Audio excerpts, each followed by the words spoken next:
and welcome to another episode of Big Brown Hairy. We are later than usual, but oh well. We need to get up to consistency again, but we'll get there. I am Bobby Rayman, and this is... I am Tuffy. There you go, there's the joke. Every time. It's been a busy old week, hasn't it, really, in the news? Lots to talk about in the podcast. Yeah. I've had to even get a piece of paper in, so you might see it. It's been a very eventful week. I mean, actually. even an eventful day. Yeah. Plenty going on. Should we start off with our favourite tennis player of all time? Mr. Novak Djokovic. Djokovic. Who Can I just say, I loved how in that interview he said that he's not, or words to that effect, he's not going to compromise on his he's happy to miss tennis tournaments to not compromise on his belief of not putting something into his body that he doesn't want there. Well, the exact quote is, the thing that's been pushed, what's been pushed out is that he's not an anti-vaxxer, but he doesn't want the vax. He's not an anti-vaxxer, but he doesn't want the vaccination because he cares for his body. Now, the reporter actually questioned him on it, going, "You do realise why are you so scared of this?" He goes, "I'm careful with what I put in my body." Well, then you're saying everyone else in the world is stupid. That's what you're insulting everyone, thinking you're superior. So it's this God complex bollocks that we've talked about before. The rumour before was that his team that were trying to put out, he'll just take it then. But now that there's been an interview where you've heard it from the horse's mouth, saying this just shows how much of a pussy he is. What a pussy. Yeah. What a pussy. Yeah. Ruined his legacy. I care more about not having vaccination than... that's an awful accent. Well, I care about not having the vaccination. The guy said, "You're going to enter the French Open." He's not Vlad the Impaler. Oh, he is. Are you going to be a part of the French Open? If not, like, to words to those effect. If it became clear that you couldn't enter that tournament because of the vax, what would you do? Not take the vax. What about Wimbledon? Not take the vax. I'd rather sit out tournaments. Why didn't he sit out the Australian Open then? Because he was following the rules. He didn't do anything illegally. Except the what a shit house. Yeah, what a shit house. Yeah. Absolute shit house, really. That. If he's quite happy to miss tournaments to stick to his beliefs, then just come out with it. I'm not going to the Australian Open because I don't want the vaccination. 100%. But now he's done it because it's his damage limitation, because he's been caught out with his dodgy PCRs and lateral flows. So this is now the second merit. It's just what a liar would do. Yeah. So you do, I'll tell a bit of truth here, so then I get the trust factor, and then I'll lie here. It's just what a classic liar does. And we'll go for the BBC because then it will go everywhere. Oh, girl, come on. World's oldest broadcaster. Come on, Djokovic. You've ruined your career. You're a laughing stock. Well, whatever's happened in Australia has martyred him now, though, because you're now finding on social media so many other anti-vaxxers, fellow anti-vaxxers, because that's what he is. That's the top and bottom of it. He's an anti-vaxxer. Well, other anti-vaxxers are now praising him, and now, But this is what we feared. Letting out their undying admiration for him all over social media. It's sickening. This is what we feared, like something that is away from politics.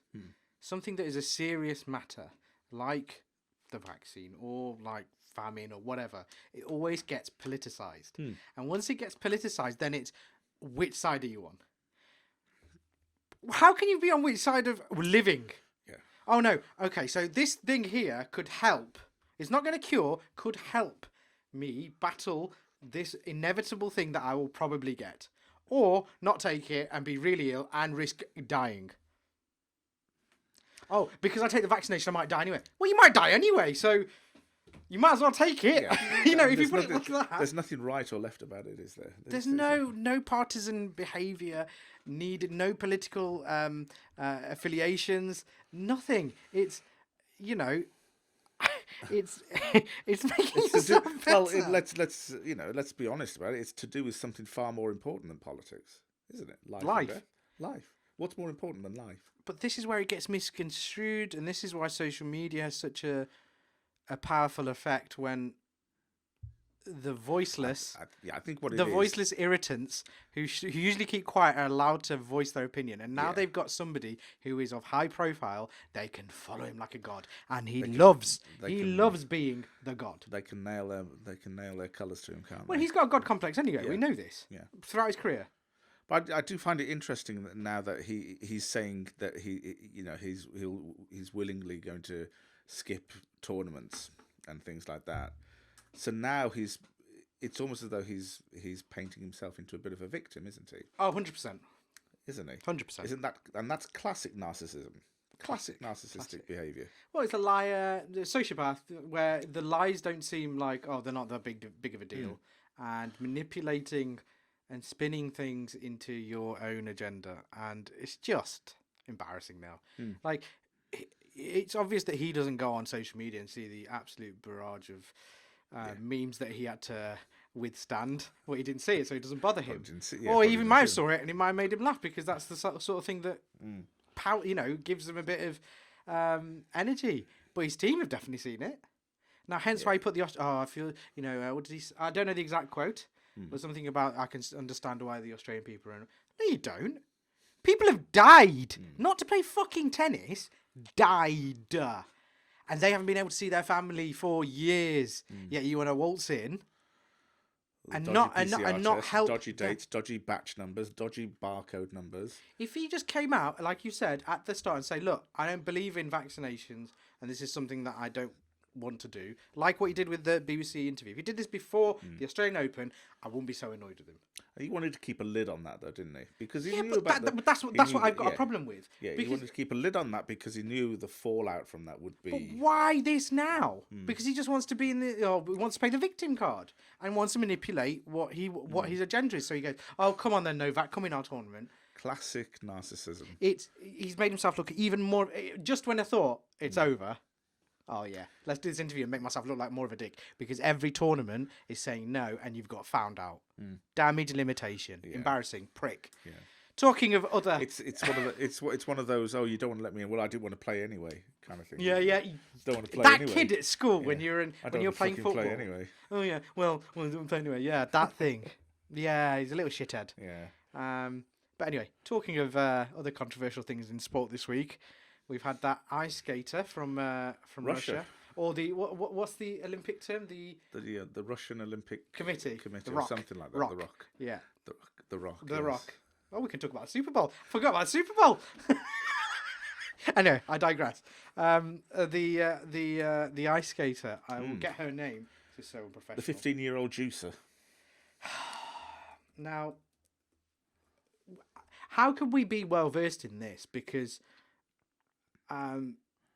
there's not much that you can, like, because it's already controlled within the Russian media and her team, and because she is a minor, it's difficult to get information out. But from the information that we've received is only like black and white, which is she failed a drugs test. Now we don't know what's been involved, who's, if she's taken. Well, obviously she hasn't taken; she's been given it.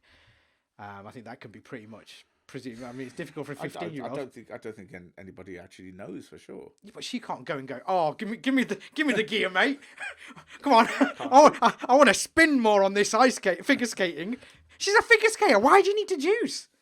It's to do with what she took. It's like a heart.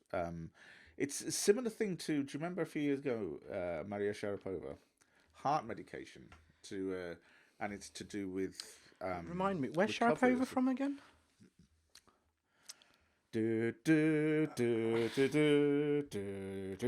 I know she lived in California and she became all American, but no, it's becoming a bit there's control. She's a comrade through and through.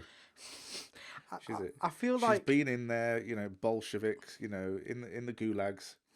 Yeah. I feel sorry for this girl because I feel like it's her team rather than her. Obviously, she hasn't made the decision, but she still failed a drugs test. So you've got to take her out of the limelight. Now, the thing that's crazy is that she's allowed to perform for the gold. Madness. Just because I feel like it's just because of her age. she's been allowed to do this. Because obviously it's not her fault. But when you enter a tournament and you're part of a team, your team then also has to take responsibility. Now, I don't know about... Because of her age, who takes responsibility? Well, the understanding is really with any athlete in any sport, you know, any athlete would all of them would have a team around them. So the coach, nutritionist, whatever, publicist, whatever, they'd all have a team around them. But the understanding is, of course, every sports person is responsible for whatever goes into their body. Ultimately. But the thing is, 15 to 16. If she was 16, would have less sympathy. She's 15, you see what I mean? But there's less. For me, there's no but. This for me is still black and white for me. She shouldn't be competing. No, she shouldn't be competing. I agree with you on that. She shouldn't be competing purely because if she's being entered into a competition or an event where adults are present, then she should be judged just as an adult. 100%. 100%. Actually, when you put it like that, if you're not happy with that, then go to the Youth Olympics. Go and compete at the Youth Olympics. Actually, yeah, you're right. I feel like she's used the child card here. Yeah, I think you're right. Because if you're going to enter the adult competition, you've got to be treated like an adult. Absolutely. And it can't be the case where, okay, I want to compete in the adults competition, but I still want my protections as a child, as a minor. I still want those. Now, there's a it's not a level playing field then. And the whole point about the Olympic movement is that you're competing on a level playing field. Right, are you ready for the excuse? Go on then. Have you heard the excuse why she got banned? I've just read it. Sorry, I knew you were talking then. I apologise. No. I've just read the craziest statement. IOC official Dennis Oswald, part of the Oswalds, the Berkshire Oswalds. I tried to make a Donny Osmond joke, but I got the wrong name because I'm young. The Berkshire Oswalds. The Berkshire Oswalds. Anyway, IOC official Dennis Oswald said earlier in the day that the Russian had argued her positive drug test was because of contamination with her granddad's medicine. Now... Oh, you are joking. How can it be contaminated when it's usually in films and... Now, what will be interesting is the doping agency when they see what level... Because when it's contamination, it's not going to be a great amount, is it? It's going to be in nanograms or whatever, an unbelievably trace amount. If that's the case, I'm sure you can, give her the... they should be able to tell. But the timing of this is not great, and they should have just taken her out. She's still young. If she's fine, she can enter another tournament. Do you know what that screams to me? Because we shouldn't forget that the actual test that was done was in December. First of all, how the fuck can she remember from back in December that it's because of a confusion with her granddad's medication? How the hell? It's like she's tried to dream up the most outlandish excuse to try and justify it. You see a lot of doping problems in fighting, in UFC, but especially with USADA and WADA. You see a lot of fighters like, piss hot. So you see like John Jones, arguably the greatest UFC fighter. He famously had a picogram of a banned substance. Now, if you don't know, for some reason this used to grind my gears when I used to watch the podcast. They'd call the substance a picogram, but they don't realise that's a unit of measurement. It would piss me off. It's 10 to the minus 12. If you need to know, that's a picogram. And going, oh yeah, he's been eating all these picograms. Like I've been seeing these idiot ex-fighters saying, oh, he's been having picograms. No, it's a unit of measurement, you spanner. It's 12 zeros, then a 1. That's a picogram. Let's just get this clear. Anyway, too many I digress. blows to the head, isn't it? CTE, massive. Anyway, so a picogram is a unit of measurement, and that's how much of this banned substance he had. He had to not fight. I don't know, probably about 2 years. I think the second fight with Daniel Cormier got cancelled, voided. Sorry, but that was discussed as the reason why I said picogram is because it was such a fine amount of substance in his. Creatine that he was having. I forgot to mute that again, and that's going to make a noise, and it's going to really piss me off. But the point I was making is the creatine that is in it is usually masked bear with me. Do you want to talk for a second? I'm going to switch that off. I don't really... What should I... UFC that I don't really follow all that much at all. Sorry. Apologies for that. Yes, so a picogram of was the contamination with the creatine, because in China a lot of the creatine is mixed there, where a lot of the products there, and they don't clean the vats very well, and that's how it gets mixed. Right. And that's how he got away with it. Now, the fact she's gone Grandad's medicine is that's like the dog ate my homework. Yeah, it's the equivalent of that. The dog ate the homework, and it to me it seems. The excuse that she's given, or her team has given, or whatever, it's a very specific excuse. Absolutely embarrassing. From 2-3 months ago. So yeah, John Jones, Russian skaters. Bit of a random start to the podcast, but there you go. Drug cheats. I can't stand them. I just can't stand them. As we said, the dog ate my homework vibe from... something very fishy about that Russian skater. I mean, it's just... The excuse is too specific. Very Nandroloni. I don't know, that's all I know. Very Epsiode. Epsiode. But it just doesn't help that she's from Russia and the stigma and Russian... It doesn't at all. It's one more thing to beat them over the head with. I mean, it's very... They're not happy with just waging war in Ukraine. But she had tears at the end of her performance today, being allowed to perform. There's another victim. 82.16. She walked past reporters, shaking her head, saying thank you in Russian, and then later did not attend the news conference for the 3 highest placed skaters of the day. Did she? Where was she? Where did she finish? Well, she must have. I think she came top. No, she didn't. No, she didn't. Did she? I think she came top. To be fair to her, she's an absolute prodigy when it comes to skating. She's an absolute... It doesn't help that she finished top, does it? It doesn't. I mean, it must leave a real bad taste in the mouth for all the other competitors. I got one word: boycott. Yeah, I feel like her other competitors have to boycott. But Jeffrey boycott. Can you imagine what would happen, though? She wins gold, and silver and bronze don't even bother turning up to the podium. Well, the rumour is that the award wouldn't be... I've only read this, and I might be incorrect here, but they wouldn't present the award or something?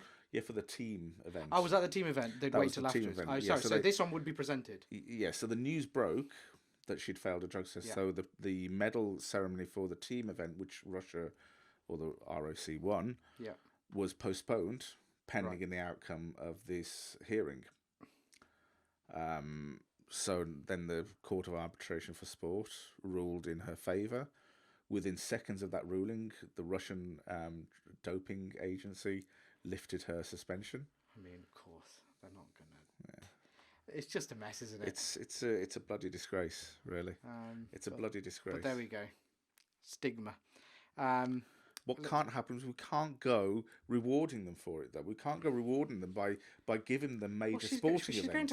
She's going to have the award taken off her anyway if she's doped. From the point of view of the country, we can't as a global society, we can't go rewarding Russia by awarding them major events like Winter Olympic Games, like Formula One races. It's about money, isn't it? That's as we talked about previously. Away from the cameras. Yeah. We've said, even in a what is really a communist state, it's still all about money. But looking at the Olympics, look how commercialised it's become, and it's just not what it's supposed to be. No. But talking about commercialised stuff, the Super Bowl. Did you watch it? Did you see the highlights? I watched a little bit of it. I watched a little bit. What a game! Yeah. First of all, I watched a little bit up to when the Rams. First of all, if OBJ and Cup. The problem with those two is, for the Bengals, you've got to go with one because they're unbelievably dominant. When you've got two superstars like that receiving, what are you going to do? Hence why OBJ, I'm so happy for him winning and getting all the shit that he's been through with Cleveland and previously, an injury and everything. I'm so happy for him. I'm so happy for him to catch a Super Bowl touchdown. Yeah. When he went off, though, the Rams didn't look the same. I think it would have been a blowout if he stayed on, if he didn't get the injury. But then Cup, fucking hell, What a player. But for me, overall in the game, I did want the Bengals to win. Yeah, I wanted the Bengals to win as well. And I want the Browns to win next season.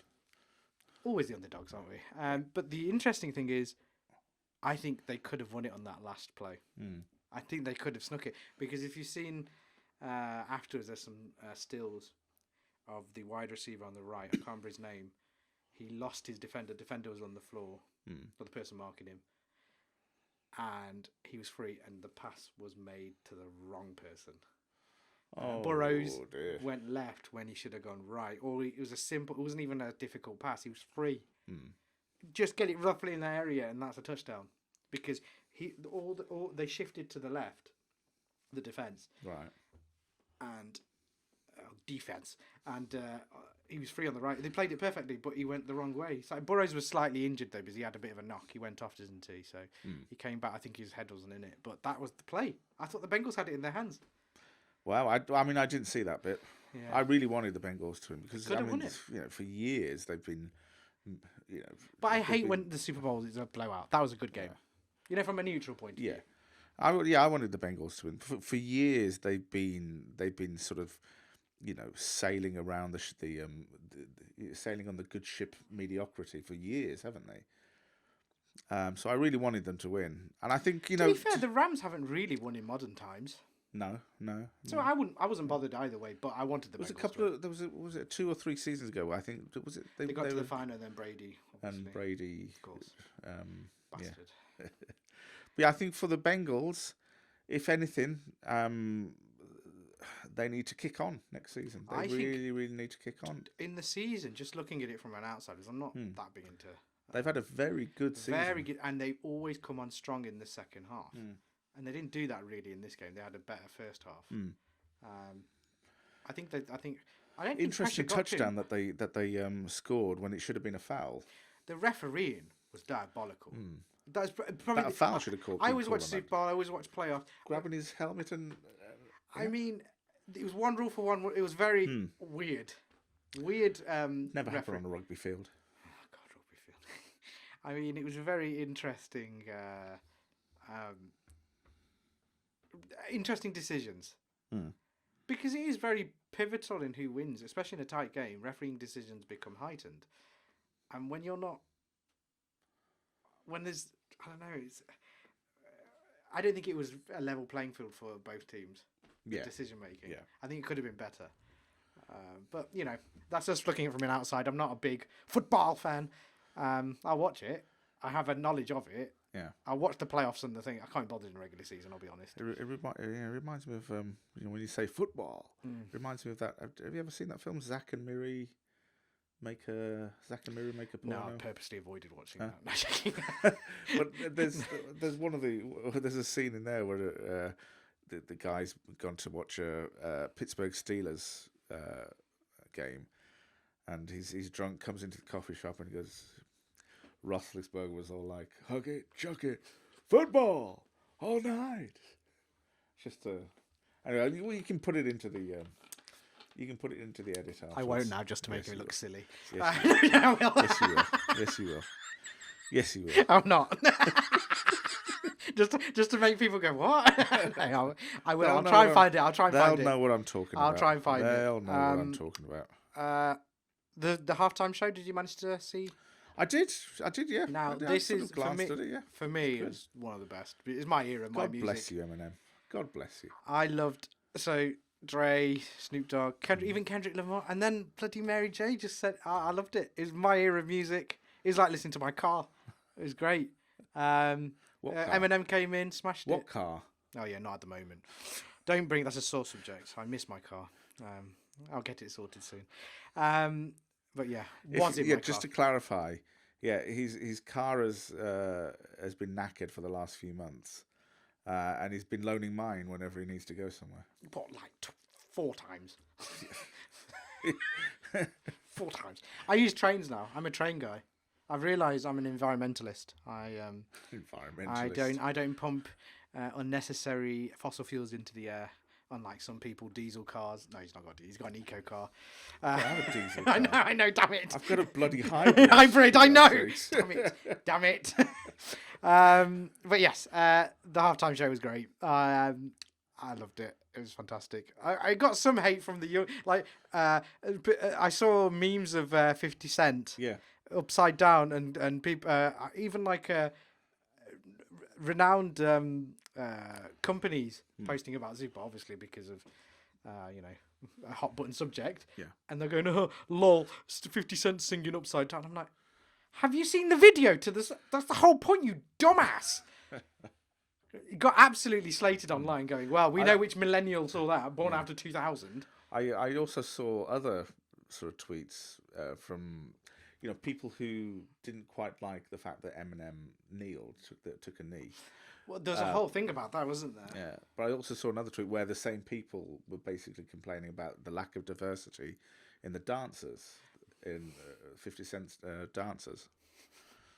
Fucking hell. Moaning about something, just enjoy the performance. Give it a rest. Honestly, I agree. Give it a rest. Give it a rest. I think that's a great statement. Give it a fucking rest. I say the same thing to people, over and over again to people who object to this taking the knee. Look, you're leaving yourself in the past. This is the future. You're leaving yourself in the past. Talking about the knee, F1. Have you heard what they've done this year? Okay, so it was in the news. I can't remember his name. This German guy, or it could be Swiss. I can't remember his name. Said they're not taking the knee this year. But they're saying because they want to do more than gestures now. They want to actually go and do something. Right. Very weird words. This is like, but you can still do the knee if you want to. But we're not doing it actively forcing everyone. But you can do if you want to. So they're obviously covering for Hamilton, aren't they? Yeah. I mean, that's what that means. Yeah. They're saying you don't have to do the knee. Be interesting to see if he still does it. Of course he will. Oh, come on. So they're saying it's not about gestures anymore, it's about action. So let's see. So they're doing programs. I know Mercedes have done programs bringing in more BAME drivers and people into F1, giving them the opportunity with Lewis Hamilton, which I think is great. See what the FIA are going to do. Yeah, in fairness, that commission that he's set up, Lewis Hamilton, is a wonderful initiative. Fantastic. Yeah. I can't give him, that's what he should be doing, those sort of things with his profile. But I thought it was an interesting decision from the F1. It's always going to cause controversy because there is a time where, yes, gestures do have to end, but it's always going to be awkward, isn't it? Yeah. But, a bit of a strange time in F1. I think I think the likes of Sebastian Vettel will still carry on with it because he's quite... Possibly. I think he would. He's just a legend like that. I'm not a fan of Vettel, I'll be honest. He's gone from being the most disliked I still dislike driver on the grid to possibly the most likeable person on No, there. I think Daniel Ricciardo's a nice. Oh, yeah. Daniel Ricciardo, he's the most liked. Daniel Ricciardo, yes. Or I think he's quite good. Vettel has gained a lot of respect, particularly last season when the British Grand Prix. When it all ended, he was there with all the people, cleaning up. Was he? So he's humbled himself. Yeah, picking up all the litter in where people were sitting in the grandstands. What's the McLaren guy's name? Lando. There you go. How did I forget his name? I like Lando. Mean God. Lando is great. There's some characters coming through that are actually real, not this fake bullshit, but that's another conversation. Yeah. Regarding F1, obviously the controversy last year with the final lap, final everything and bullshit.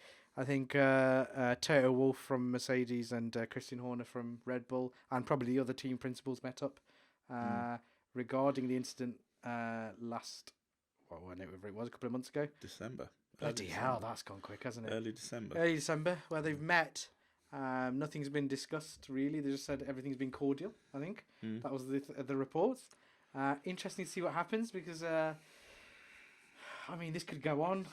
Well, with Masi, I hope they don't get rid of him. I've been quite sort of insistent on that for a while. I've seen you've been posting online a little bit about Masi and saw you got a few comments here and there from people. Yeah.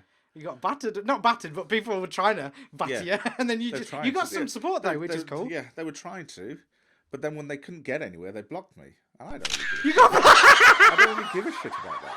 I don't care about that. If you're gonna start a conversation, at least carry it on. Don't go when it's just getting interesting. Oh God! I mean, that is quite funny. I don't care. I don't think I've ever got blocked on. I don't care. I don't care about it. Funny. I don't care because if you, at the end of the day, if your argument had anything substantial about it, if there was any meat on the bone of your argument, you wouldn't be blocking people. Right. So other sporting. It's been a very sport-heavy episode. UFC happened. Some good fights. I wouldn't know. Adesanya versus Whittaker. I wouldn't. I didn't watch it.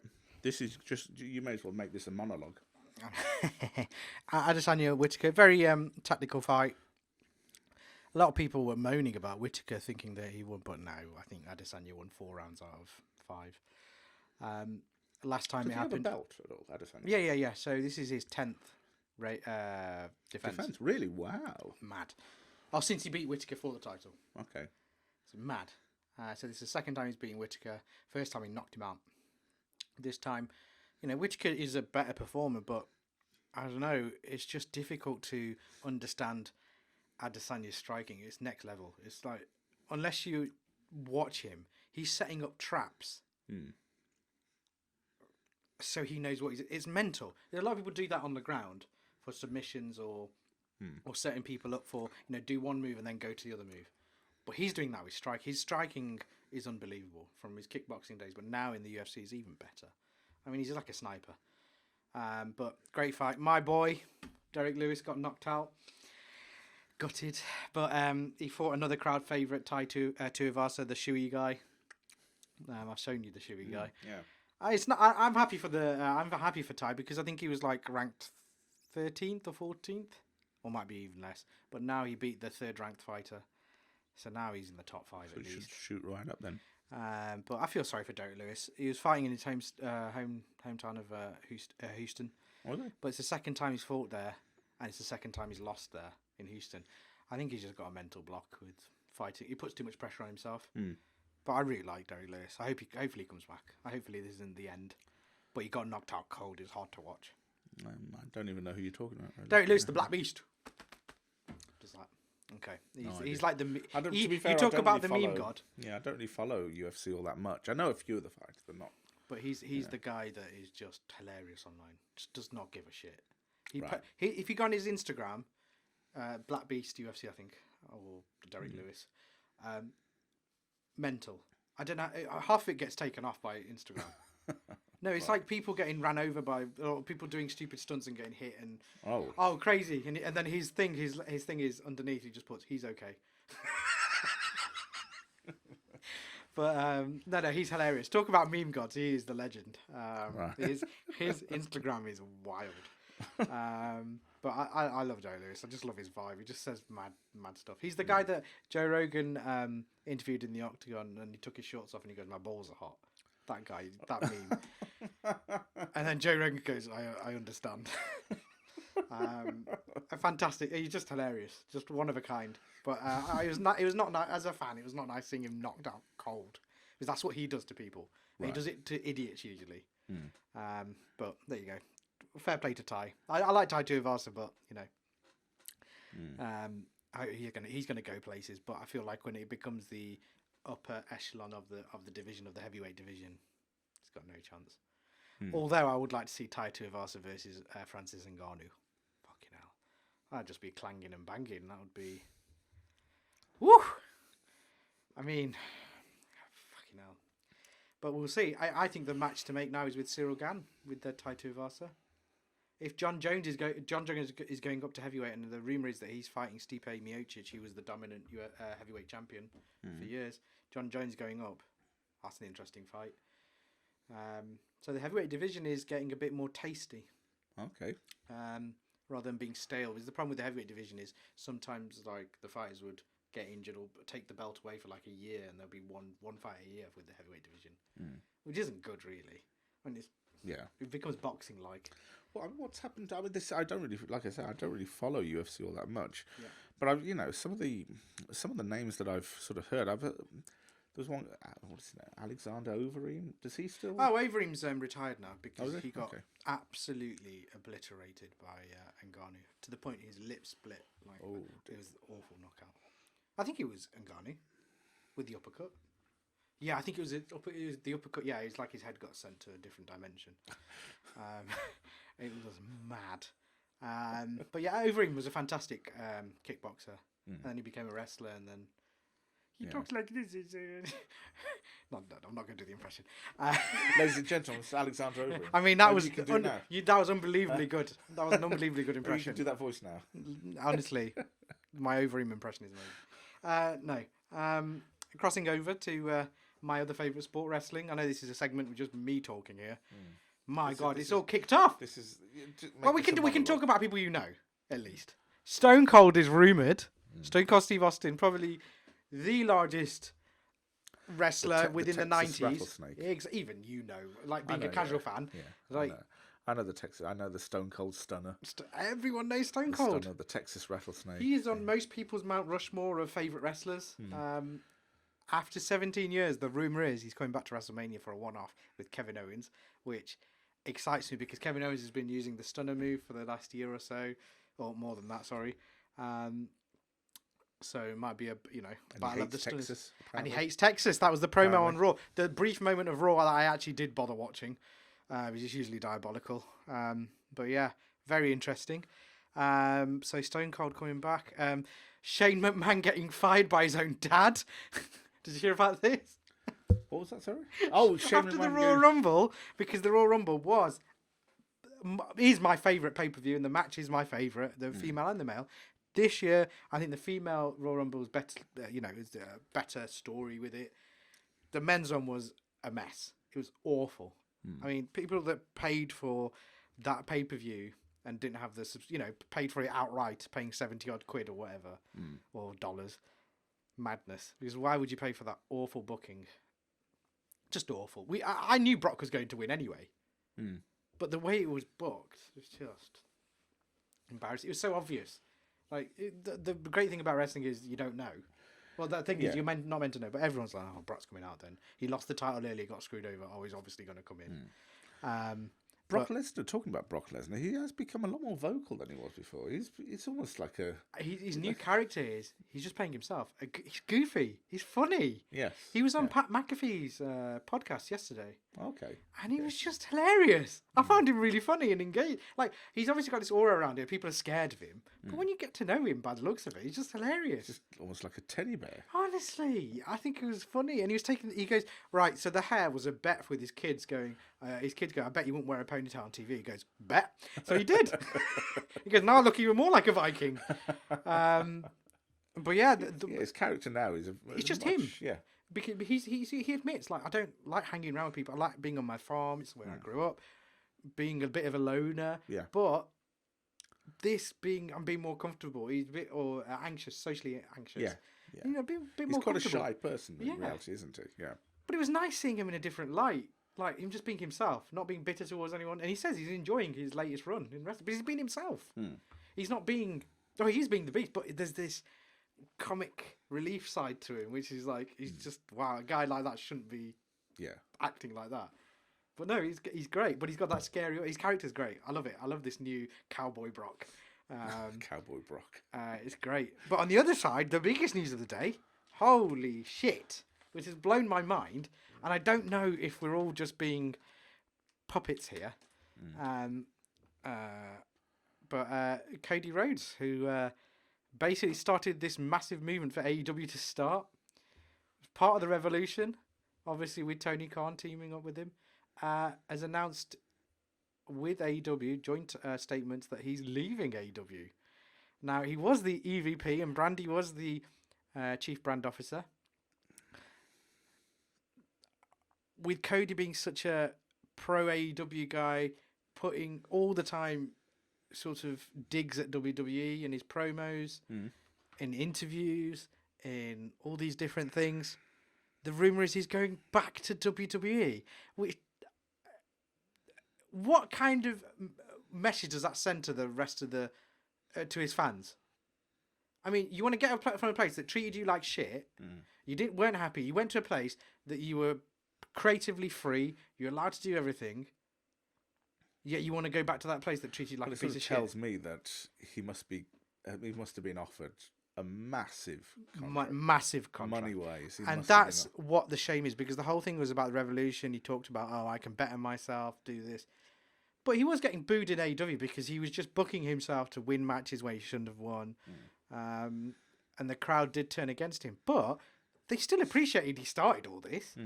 But the fact he's doing this is just... loyalty is dead. I mean, it's... I mean, it is a shame he started the whole AEW movement, as a direct consequence of him being fired by WWE, wasn't it? Because what had happened. He was meant to portray characters that he didn't want to do, didn't have creative freedom. Now, I'm assuming he has that now, but it's Vince McMahon. He can turn on his word in 5 seconds. There's no trust factor. But he's leaving a happy vibe, a happy locker room, where things happened that were real, like Brody Lee passing, all that sort of stuff, to a locker room that is toxic. Toxic, that is the correct word, toxic. And an owner that is borderline probably starting to get dementia because he's 80-something and he's nuts. And he thinks, what did he say the other day? He said, there's nothing wrong with the WWE product. Is correct to a certain extent. I mean, there's nothing right with it either. It's awful. The numbers are dwindling. All your business is run by Saudi Arabia, basically. I mean, you're living off nostalgia. And Cody Rhodes is going off to this old... Living off nostalgia. The only thing that I can think that he would be offered, the creative freedom thing, maybe, because in AEW, obviously Tony Khan's been taking more of a prominent role in booking and being more confident with, obviously he needed the wrestlers' help to get things started, but now he's just thriving. He's fantastic at what he does. And maybe Cody was just not happy with not having that creative freedom like his father did. And maybe he just wanted more creative freedom. Maybe WWE offered him NXT to run. That's the only thing I can think of. And today, subsequently, is NXT day. And his contract's finished. Imagine if he turns up to NXT today. The numbers go like that. You're going to watch it, aren't you? I will. But that's what I think. He'll be giving a WrestleMania spot and something to run. Surely. That's the only reason why you'd leave AEW. Why would you leave something that's good? And he always says this statement, bet on yourself, bet on yourself. What are you betting on yourself with? Nothing. He's going to have an instant reaction, a pop from the crowd. There'll be a buzz around it. Then after a month or two, you're going to go back into that same depressive, get back in line with all the other wrestlers. It's a mad decision. I am hoping it's a work and he's playing the crowd, the AEW crowd. And it's the first time wrestling's gone, what the hell, in a long time. And he goes back to AEW. That's his home. I mean, the thing is, if he doesn't go back to AEW and he does go to WWE, then what's next after the WWE? He can't really go back to the AEW. Well, he's left on good terms. No, supposedly. Left on good terms, but if he goes to the WWE, those good terms go straight down the shitter. I don't think... I think with the AEW fans, because they're quite partisan at the moment, it's AEW or WWE. There's obviously people that watch both. I watch both, but I'm more inclined to watching AEW because of the way they treat their wrestlers. But this is my other point. WWE don't give a shit about their wrestlers. What kind of thing is that showing to future wrestling stars? He started something. He was an inspiration for a lot of wrestlers to go and do stuff. Like, go and work for a company that actually cares for you, who just doesn't want to make money off you. Now you're going back to that same company, doesn't give a shit about you. What kind of example are you setting? And he was and I'm only saying that for him, not other wrestlers, because he set this example with this new company. So why not carry on with this example? He wanted more money, was the rumor, and the fact that Tony Khan was having more control. Right. But Tony Khan's paying the bills. I'm sorry, mate. So his nose is out of joint a bit. I think so. I think it's ego based, and I don't think he's being very humble about this. Where the product started from humble beginnings because they got humbled by getting fired. Yeah. And then that fire that burnt under him went and the domino effect into AEW and what it is today. Going back to does he need to get treated like a piece of shit again and then go back to AEW and then come back as like a savior? Is that what it is? Well, this is what I mean. If he does go to WWE, so it's a big if he does. No, it's apparently it's happening. Well, you know me, until I actually see him. That's true. It is only reporters that have been. Until I actually see him, nothing is real until you. True, but the main reporters that always, the main ones that get the info from WWE are all saying, it's near enough done, which is madness. Madness. What a time we're in. That it's the first major move from AEW to WWE, but I wasn't expecting it to be Cody and Brandy. But the way if it is happening, then it must be a fat wedge that he's getting. Oh, it must be incredible money. But what kind of example are you setting to the rest of your peers? You set an amazing example with All In, and which led to AEW and All Out and all those other pay-per-views. You set an amazing example, and then you go back to the toxic, horrible place that drives a lot of wrestlers to depression, alcoholism, drug abuse. Yeah. And then they just or they use them to a point where they make them do things they don't want to do, and then they cut them and then leave them, and they think, oh, we don't care. Yeah. They can go to the independents. But then you created another promotion with someone else, create this other place for work, and that's fantastic. But it's just mental. He's not setting... He had a position in wrestling where he could have, if he just stuck with it, or he just left wrestling entirely, that's what he had to do. He didn't have to go back to WWE. That's a bitch move, in my opinion. It's a bitch move. Let's just frame it, though, in the sense that we don't know for sure. We don't know for sure, but from what is reported, it does pretty much look like it. We're talking the if he is going, is he taking his uncle with him? His uncle? Is it his uncle Goldust? So his brother. Is that his brother? Yeah, it's his brother. Oh, right, okay. I thought it was his uncle. Dustin Rhodes. Dustin Rhodes. Dustin Rhodes says, "I'm happy. I'm staying with AEW," which is a very telling tweet. But I as with you, I hope it's not true because I can't see him going back to WWE. I just can't. I would watch. If he does, but I'd watch the first time just to see what the hell's going on. But then, are WWE fans really going to give a shit about Cody Rhodes? Because it's the core fans that watch AEW, and then you have the core fans have moved over to AEW, and the NXT fans have moved over to AEW. Do the casual fans really give a shit about Cody Rhodes? It's Disney fans. They're casual Disney fans. Do they give a shit? No. Yeah, so they'll get over that first week or two or month. Yeah, like you say, those core fans who knew, back in the day when it was, what was it called, the Legacy or something like that. Legacy, and then he went into Stardust, which he hated and caused him depression, all this crazy crap, and he's going back to that. Madness. Madness. But after a month, when the buzz has gone away, what's going to be a bitch and moan again? Start another promotion. Well, you know what? If it does happen, one good thing is sure to come out of it. I'm sure CM Punk will be quite vocal about it in AEW. It'd be wonderful to listen to those sound bites. It's a bit spicy now, isn't it? It'd be great to listen to those sound bites. Ooh, I can't wait. That would be very, very good. Cannot wait. Yes, so rant over there. I'll let you talk now. A lot of cancelling in the cancel culture world that we are in. Jimmy Carr, Joe Rogan, mad things happening at the moment. Jimmy Carr telling a Holocaust joke and getting cancelled. Has he got cancelled yet? No, it's just. Is he on the road to getting cancelled? Yeah, but I'm not. Obviously, the Holocaust and everything is horrible. It's a touchy subject. But if you see the stand-up thing, to be fair, I haven't. Oh, seen okay. It. I haven't seen it. But I feel like a lot of people that are commenting also haven't seen it and just seen an isolated clip. But he does preempt it. And if you watch Jimmy Carr's specials over the years, he's not a storyteller. He is a one-chop joke. It's very short one-liners or short jokes. And he's all about this thing where he just turns it up, where he's saying things that he shouldn't say just for the laugh. That's it. There's no deeper meaning to it. he already preempted it by saying, I'm probably going to get cancelled for this, but this is the joke. And it's just a joke because he's saying something that he shouldn't be saying. It's that kid thing, right? I shouldn't say it, but I'm going to say it. Now, obviously, when you take it out of context and the words, it's horrible. It's horrible.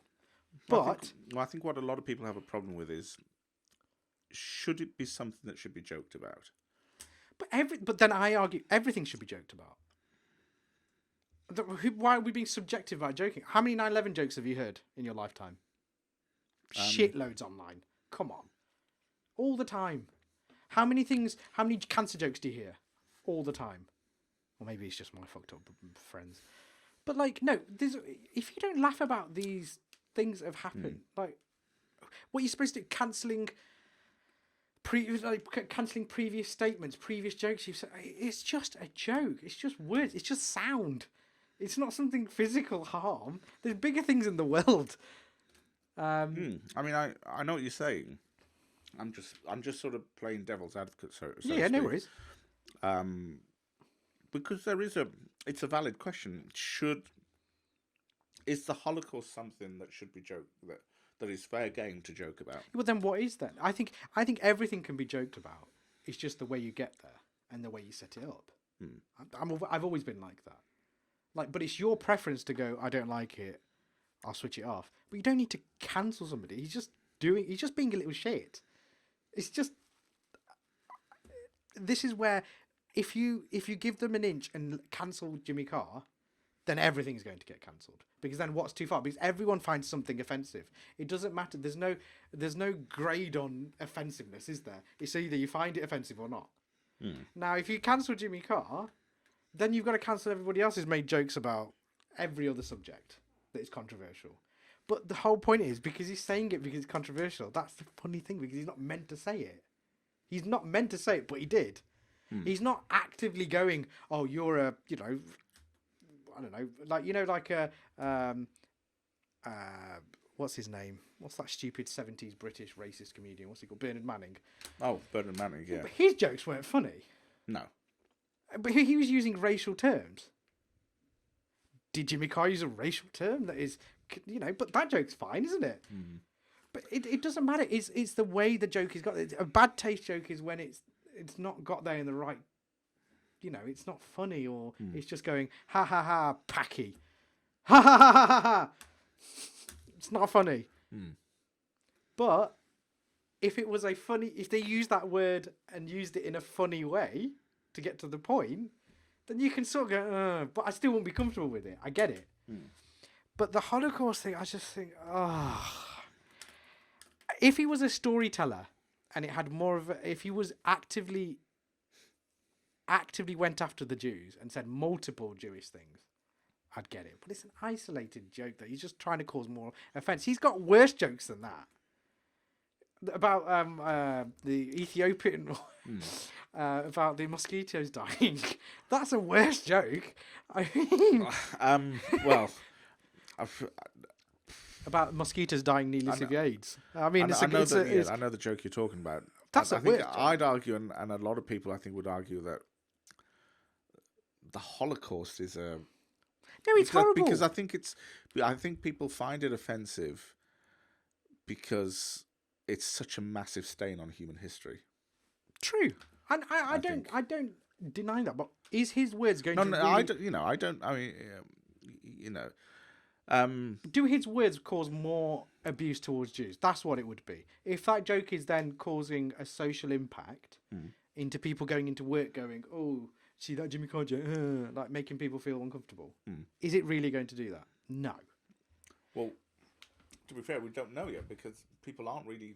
No, but you've got to go and see the joke. It's just so like him being. I understand that it was that he did the lead up to it because I've seen a lot of people commenting on it online as well, that he led up to it and that he said, I'm probably gonna get cancelled for this. Yeah.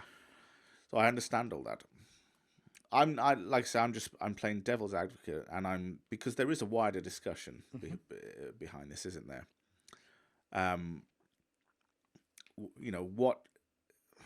What are the subjects that aren't that that shouldn't be joked about? Are there? I don't think so. I have to disagree. I think everything can be joked about. It just depends how you get there. And it should be up to the person to go, well, I don't like that. If you find it offensive, switch it off. Is it that big of a deal? Do you think there's a potential that with that joke, do you think there's a potential that maybe in workplaces or even children in schools? That's the thing. But it's an 18 rated thing on Netflix. But if kids are watching it, that's a problem. That's a problem for the parenting. That's not a problem that's not Jimmy Carr's problem. He's there to make people laugh. Even, his humour is dark. That's his shtick. He's made jokes about 9/11. He's made jokes about AIDS. He's made jokes about things, that you're not meant to make joke about. Why this? What is the Holocaust bigger than everything else? I'd say it is. No, 9/11 was a great thing. Not great thing. That sounds bad. It was an impactful thing to recently. World War. That's awful. World War II. Obviously, I mean not the Holocaust bit, but I mean things that have happened here. Obviously, the Holocaust is awful. I mean, cancer's awful. AIDS is awful. Then we have to not joke about anything. Because freedom of speech is becoming, tarnished in a way. Because the comedian is always playing that role of, you're thinking it, but you can't say it. That's their job. That's their job, to say something that is so outrageous. But the point of getting cancelled is just, There's been 1 billion Holocaust jokes online you can go and see. Do those guys get cancelled? I mean, to be fair, I But then what's happening now? I haven't seen that many, but what I have, the number that I have seen, there's been backlash to it because it's the Holocaust that people are. Why are people? I think there are I just think there are certain things. There are certain things in society that shouldn't be joked about. And what about slavery? Can we joke about that? I've seen loads of jokes about slavery. I think it's determined by what society society as a whole believes to be acceptable, and what people, what society as a whole believes to be, crossing the line. I think there is a line. I think what's the problem? What I've got a problem with at the moment is people are not making their own decision on what is right or wrong. You should. Back in the day when we were like at the height of comedy, in my opinion, was the early 2000s, when it was a bit risque. Things were said, but it was said in jest. We knew it was a joke. It's not actively going after people. It's just a comment to make people laugh. That's it. When did we get so bloody? What's the term? What's the online term? What does he say? Those people who can't take banter. Oh, snowflakes. Snowflakes. Right. My word. I mean, looking at other cancellations, look, Joe Rogan getting cancelled now. Yeah. Now, another thing with Joe Rogan is, if you've been watching Joe Rogan's podcast, you'll know he's a lefty. He's even said, I'm a centrist to a lefty. Now, the agenda at the moment is that he's a right-winger, because he's had right-wing guests on. But no, what he's doing is he wants everyone's opinion. He's trying to get balance in there. He's trying to get balance. And that's why the media, who ironically are saying that he's misrepresenting, they're misrepresenting what he is. So the media is just they're just jealous because of his numbers, because he's the largest media platform, and they just want to try and shoot him down. Because who's watching Fox News 24? Not many. But who's listening to Joe Rogan? Millions and millions and millions across the world. And that's all that is. I mean, yes, the thing that he's wrong about, yes, he did use the N-word. Yes, he shouldn't have. And he's apologised for it. But again, you're looking at a different time of when, it was not acceptable, but it was acceptable in clubs. But he's owned up to it. Yeah. And he said, I was wrong. Things like that I don't agree with, where people are judged based on the values and what society deems to be acceptable, at this time. Now. Yeah. To judge someone for past things, because it doesn't take into account that person may have learned from their mistakes. That, and also that we'll go back to school days. Imagine what we used to say to each other in school. All those terms that we used to use, and it was just part of the vernacular. But then we realised when we grow up, you can't use those because it's abusive. But in school, you used it. It's like a locker room. I mean, you've been in rugby locker rooms. The banter's high. There's race humour. We take race humour. We give it back. We know it's not hurting us. It's just joking about things we're not really, it's banter. But when did that become so like, oh, I've decided I want to be offended about it. And then when the mainstream media pushes that agenda, then it sort of warps this younger generation, in my opinion, and it becomes like they don't think for themselves anymore.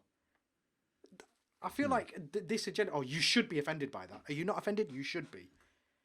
Whereas before it was like left up to you to go, oh, actually, I'm not comfortable with that. And then what would you do? Ignore it. I think it's such an interesting time to live in, isn't it? It is. I think it's the big shift in sort of what society's belief in what's acceptable, what's unacceptable, what's offensive, what isn't offensive. I think there's a massive shift that's taken place over the last maybe 5 sort of 6 years. It's almost as though certain people say, no, we've had enough. This far, no further. But I feel like it's an agenda to get other things across or to disguise or whatever. It's just it's a weird movement we're in at the moment. Like they care more about this than actual oppression of black people taking the knee. Do you see what I mean? There's no level playing field on certain subjects.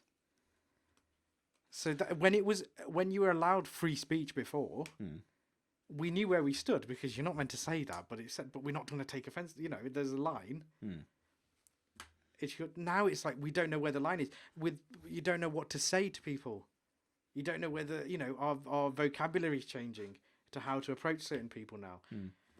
We're lost. It's still new, isn't it? Coming in pronouns and things like that. We're new. We're learning still. Yeah, I think a lot of it. I think to a great extent. I think since things like social media and the uptake of social media, and how quickly words can travel now around the globe. I think that started it all. But it's just the irony of misinformation, and they've missed totally what Joe Rogan is about. He's a lefty. He's had Bernie Sanders on his thing. He's racist. He's had countless black people on his show. If he was racist, would he have black people on his show? Come on, man. It's just they want to get an agenda across. I don't. No, I'm not saying to you. I'm just saying in general. Bloody hell! Yeah. When are we going to realise the media are going to always push an agenda, and whatever they feel like they need to push their own numbers? That's what it's all about. It's about money. There's nothing else to it. Anyway, last thing, Prince Andrew. What a thing to finish on. And how do you say her name? Cressida? The former Metropolitan Police Commissioner. 2 different subjects, by the way. Dame Cressida Dick. We'll go into Prince Andrew. He's settled out of court. Yes, yeah. Wow. I mean, I didn't do it, but I'll settle outside of court because I don't trust the American judicial system. That's what he's going to come out with. I wonder how much the payment is. I think I read just before we came on air. I think I read that he's having to make a significant donation to Virginia Giuffre's one of her charities that she represents, or something like that. In addition to, potential sort of compensation that she's going to possibly receive. But it is interesting in is it Platinum Jubilee for the Queen? So she got trafficked from London to Epstein's private island to the US Virgin Islands. Now, would someone when you look at it, would she have knowledge of those places beforehand? If they must have questioned her. And the fact she has knowledge of it just proves she got moved around.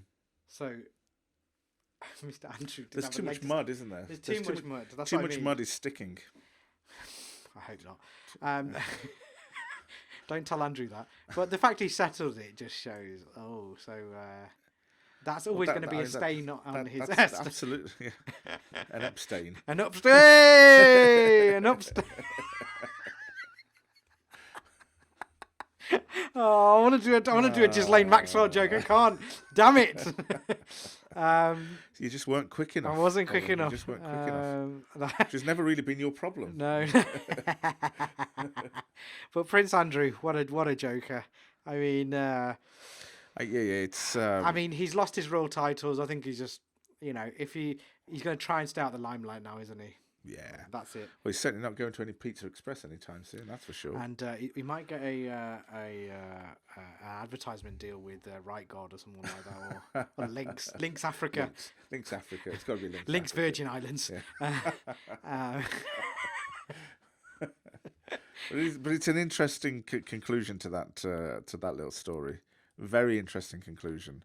Part of me wonders whether it's been halted because, with Ghislaine Maxwell and too much information would be coming out. I think so. I think she spoke.